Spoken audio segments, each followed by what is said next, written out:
Welcome to the Darkstream. I decided to start it a new way. I don't know why Periscope insists on forcing you to start the thing with the thing jammed up your nose. So this is the dramatic news anchor looking up from the from the paper. Hey Nimkwai, good to see you. Thanks for all you've been doing on you know what. Great stuff. Tonight we're going to talk about winning the moral level of war. And what we're talking about when we talk about the moral level of war is the concepts developed by Colonel Boyd, which dictate how fourth generation war is waged. Now, fourth generation war is a relatively new concept. Its father is William S. Lind, who is the developer of the maneuver warfare concept that was the U.S. Marine Corps' doctrine for many years. Yes, someone mentioned the OODA loop. That is Colonel Boyd's famous acronym for the decision-making process during conflict. But what he laid out in his three levels of warfare is he talks about how there's the physical level, and that's the conventional level of breaking things and killing people. And that's what most people think of when they think of war. Then there's the mental level, which is the more operational, strategic, logistical level. And then you have the moral level, which is the way in which the combatants are regarded by both civilians and people not involved in it, as well as the people that are involved in the conflict themselves. It doesn't mean what is right, what is wrong. It's not that sense of moral. It's actually somewhat, in some ways, closer to the concept of morale. But the important thing to understand, and what fourth generation warfare kind of turns on its head, is the concepts utilized by the previous generations of warfare. And the point is that just as the mental level trumps the physical level, the strategic and the logistic trump the tactical level. It doesn't matter how well you can move your troops around the battlefield if you can't get them ammunition, if you can't get them food, or if you can't get your troops to the battlefield on time. And so, but just as the mental level trumps the physical level, the moral level trumps the mental level. And we've seen that many, many times, beginning long before Vietnam, but really from the time that guerrilla warfare began, there was a war when Spain was attempting to deal with some rebel colonists, I believe it was in Algeria, and they completely failed, despite having every advantage of manpower and weaponry and so forth.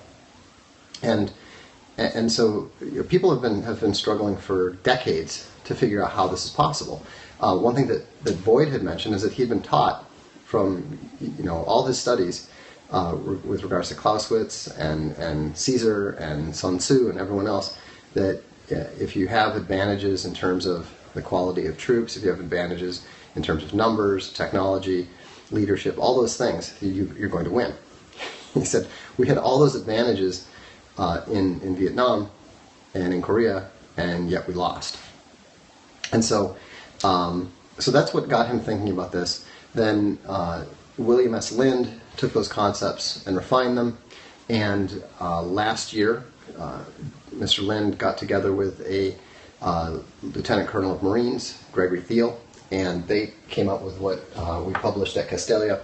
It's called the Fourth Generation Warfare Handbook. And it's a tremendously important book. It's very small. It's a handbook. It's written at a easy to understand level. It's meant for Marines, basically. That's who it's written for. But we've seen tremendous interest in it all over the world. In fact, there's a large European military that has contacted us recently that wants to get a whole bunch of them. And the reason is that we are now in essentially a low-level war across the West. And it's not simply the war between Islam and the West, but it's also a war between various elements within the West. And we're seeing that in the United States now, with the bubbling level of violence that's taking place everywhere, from the riots in Washington D.C. and the University of Washington, to the violence in Chicago, the war that's been taking place. 60,000 people have died in the last, I think, decade or so in Mexico. And so, you guys drop the Korean stuff, okay? If we're quoting well-respected military experts, I'm really not interested in what you happen to think about what happened in the 50s, okay? Anyhow, so the point is that this requires new thinking, because what we're going back to is what we call a pre-Westphalian state. Okay, the Westphalian Agreement, the Treaty of Westphalia, monopolized violence on the part of the state, and so what we think of war is we think of in terms of nation states engaging in war with each other. Well, in a global environment, the nation state no longer exists. What is the nation state in the United States? There is no nation state. There's no such thing as American in the original sense. It's just another multinational, multicultural entity. And like all such entities, the various parties, the various tribes are all jostling and grabbing for power. That's why we've seen the shift to identity politics in the States, away from ideology. And so this transforms everything. This transforms politics. And if you recall your Clausewitz, what is politics? Well, if war is politics by other means, then politics is just a form of war. And so, no, I don't think large-scale industrial war can take place anymore. It's very difficult. It could take place in the future, but it would be very difficult in the present circumstances, mostly because of nuclear weapons. So, anyhow, the problem and the central dilemma of fourth generation war, and so the central dilemma that everyone is facing, is that what works for you on the physical level tends to work against you on the moral level. For example, if Trump had sent in the Marines when those people were demonstrating yesterday and burning cars and stuff and had them all shot, the nation would have turned completely against him, and rightly so, because it would have been a fundamentally disproportional act. Okay? So that leads us to the next concept, and obviously there's a lot more to this. I'm keeping it fairly brief. Escalation, let me skip to here. Proportionality is necessary to avoid increasing sympathy for your opponent. Okay, so you need to respond. We're not talking about the usual conservative response of saying, oh, hey, we'll be nice and we'll be reasonable, and by being a good example, that will cause people to join our side. Well, they've been doing that and failing for 50 years. So, that the alt-right would not exist if it weren't for the complete failure of the conservative inability to fight. So, but that doesn't mean, that the guys who want to run around and break heads and march in the streets and put on swastikas and jackboots and that sort of thing, that's not the right alternative either, not even from a purely strategic perspective when you're looking at it from the viewpoint of the great military strategists of our day. Proportionality is key. Now, it is possible, and in certain situations, escalation on the tactical level, on the lowest level, is needed in order to achieve de-escalation on the operational and strategic levels. However, what Lind and Thiel talk about is, in such cases, a special unit that appears quickly, delivers the necessary violence, and then disappears is required. Okay? And so we actually saw that in some circumstances, I think, in places like Chile under Pinochet, because there you didn't hear about death squads and all that sort of thing. You hear about disappearances. Okay, and it sounds to me, one of the reasons why Pinochet was successful, whereas a lot of the other right-wing governments were unsuccessful in dealing with their various revolutionary movements, is because they responded both proportionately, and they also escalated behind the scenes. Basically, what someone says, a covert retaliation force. And so the important thing is, it's very vital to continue to be seen as reasonable. Reasonable does not mean rolling over and playing dead. Reasonable does not mean allowing yourself to get attacked on the street on camera like Richard Spencer did the other day. Okay, I'm not telling people not to defend themselves. I'm not telling people that they should just lie down and play dead. What I'm saying is that the idea that the right wing is going to rise up, that Donald Trump is going to crack down hard, is not only unlikely from a political perspective, but it's actually wrong from a strategic military perspective. Colonel David Hackworth, who is one of the great small unit commanders of the Vietnam War, described a concept that he developed called out-G'ing the G. It means out-guerrillaing the guerrillas. And he said that the way that you did that was through surprise, deception, cunning, mobility, imagination, and familiarity with the terrain. Now, that doesn't sound like, and somebody mentioned he's also the most decorated U.S. soldier in history. And reasonable means the injection of special purpose-built forces used at the right time and in a proportional manner. Okay, so what that means is when the other side is running around wearing, pussy hats or something, you can't shoot them. You can't even beat them up. Okay, proportionate in that circumstance might mean going out and making fun of them. It might mean, identifying the people who are doing that and putting them up on Facebook and making sure that their friends and employers all know who they are. Those are proportional responses, okay? And it's tremendously important because that is how you win. The U.S. did not win in Iraq. They won the tactical battle. They wiped out the enemy forces, and then they went and lost the occupation, despite the fact that they had every possible advantage except for maybe language. And Lind and Thiel get into that in the book, and they explain why. But those same principles apply to the low-level, modestly violent situation that we see in the United States right now.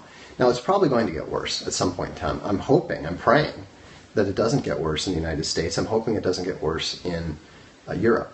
I'm wearing my Make Europe Great Again shirt, of course.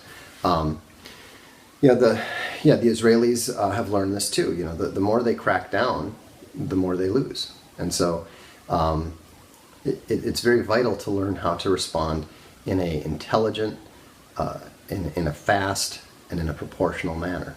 So I would summarize it. These are my own words.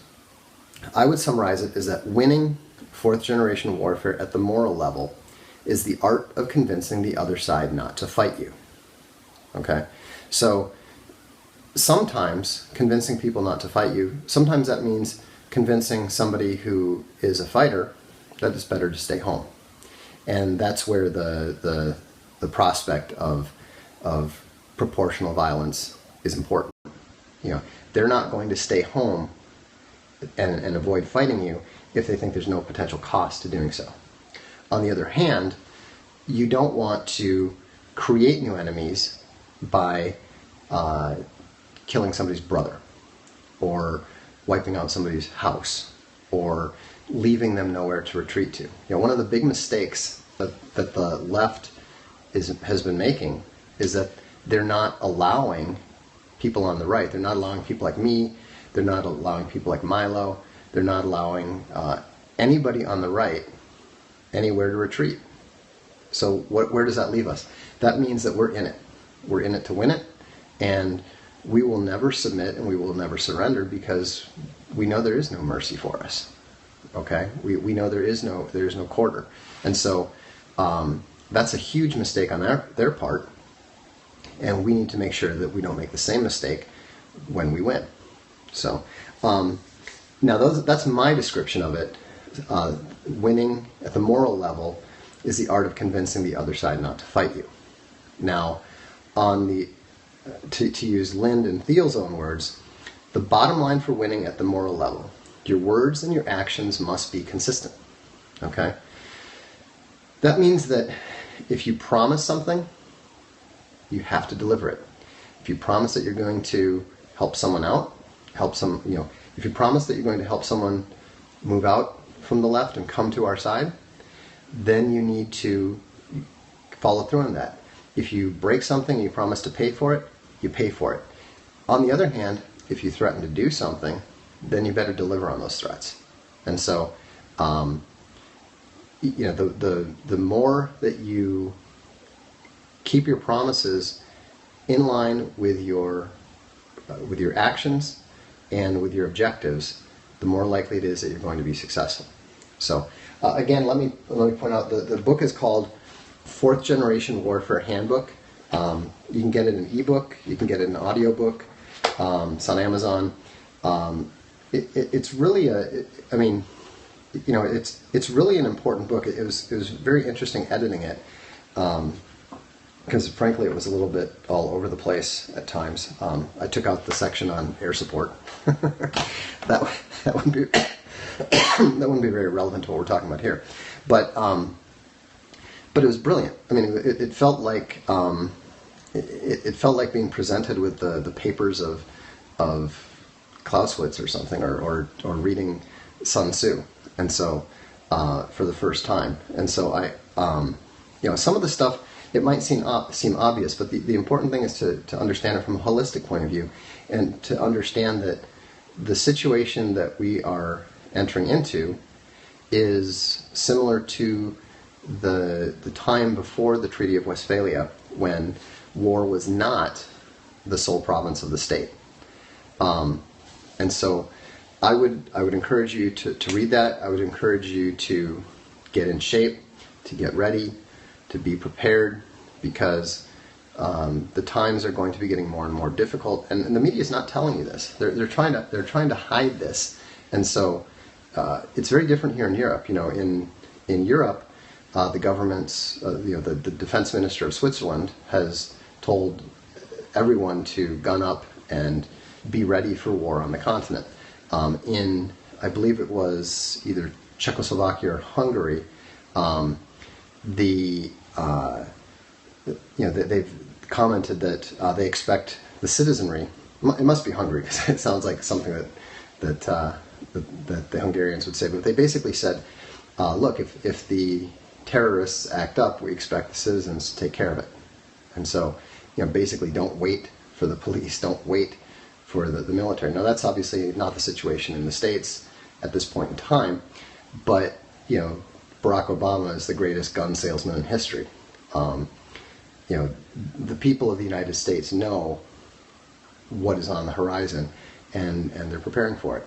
And we can hope that reason will find its way, but the reality is, as I've pointed out, the U.S. has endured the greatest invasion in human history, the greatest movement of people in human history, 60-some million, and that sort of migration has never, ever not ended in some form of pretty serious violence, usually open warfare.